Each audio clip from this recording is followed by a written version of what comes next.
Olá pessoal, tudo bem? O tema do nosso resumo de hoje é sobre, primeiro, o reinado iniciado em 1822, logo após o Brasil tornar-se independente de Portugal, proclamado por Dom Pedro I.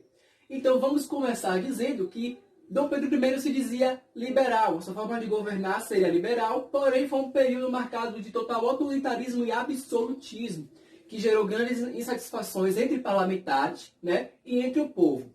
Então, em uma Assembleia Constituinte que acontecia naquela época, onde os parlamentares se reuniam para falar das suas insatisfações do governo de Dom Pedro I, da forma de governar, Dom Pedro ameaça atacar, Dom Pedro ataca essa Assembleia Constituinte com mandato de expulsão e apreensão dos deputados contrários, dos parlamentares contrários à sua forma de governar, ao seu governo.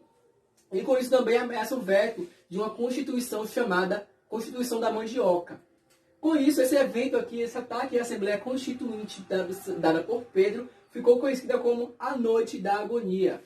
E, logo após esse evento aqui, a Noite da Agonia, Dom Pedro I cria uma nova Constituição que poderia favorecer, que visava favorecer o seu poder, porque ele se sentia ameaçado.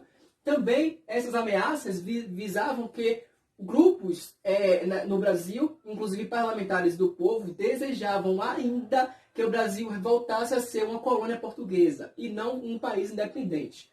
Com isso, essa nova Constituição criada por Dom Pedro I foram elaborados 4 poderes. Entre eles estão Executivo, Legislativo, Judiciário e o Poder Moderador. Esse poder moderador dava mais poder, dava mais autoritarismo, mais absolutismo à forma de governar de Dom Pedro I. E isso foi levantando grupos que geraram insatisfação, os grupos contrários, cada vez mais contrários ao governo de Pedro, tanto em parlamentares como em povo, em população. Então, na região do Nordeste, lá em Pernambuco, aconteceu uma revolta contrária ao governo de Pedro, chamada Confederação do Equador.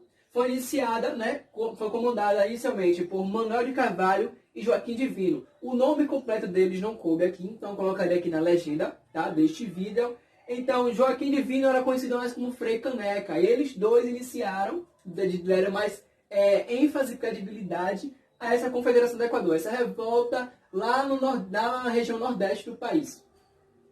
E lá na região sul, em seguida, acontece uma outra guerra, contra o governo de Pedro. Uma guerra da Ciplatina, onde essa região não queria fazer parte do território brasileiro, ela queria se separar do Brasil. E isso gerou um conflito grande, uma grande guerra entre a Argentina e Brasil. Então, quando a Inglaterra vê isso, ela resolve fazer um pacto, um acordo entre esses dois países sobre aquele território. Então, esse território da Ciplatina passou-se a ser chamado de República Ocidental do Uruguai, porque eles desejavam ser independentes e conseguiram. Claro que o Brasil não gostou, de ter perdido aquele território.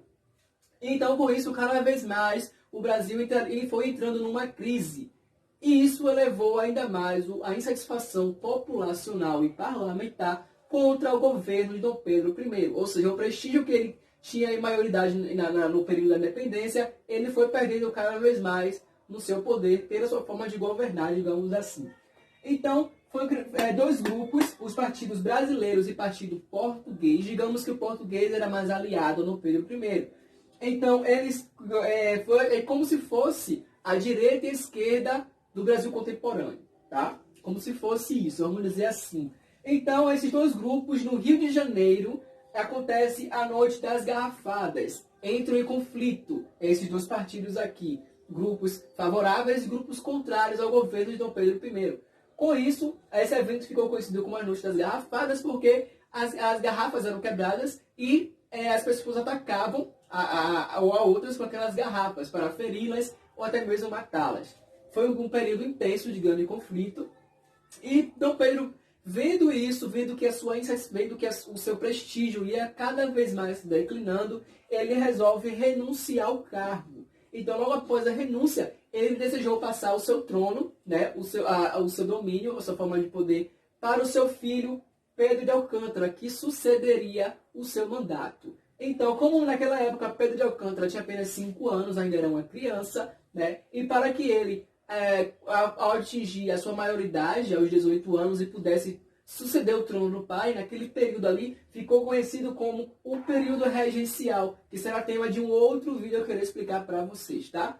Então, essa foi, né, um pouco do sistema que aconteceu no primeiro reinado de Dom Pedro I. Esse foi o nosso resumo de hoje. Muito obrigado por terem assistido até aqui e até a próxima. Tchau!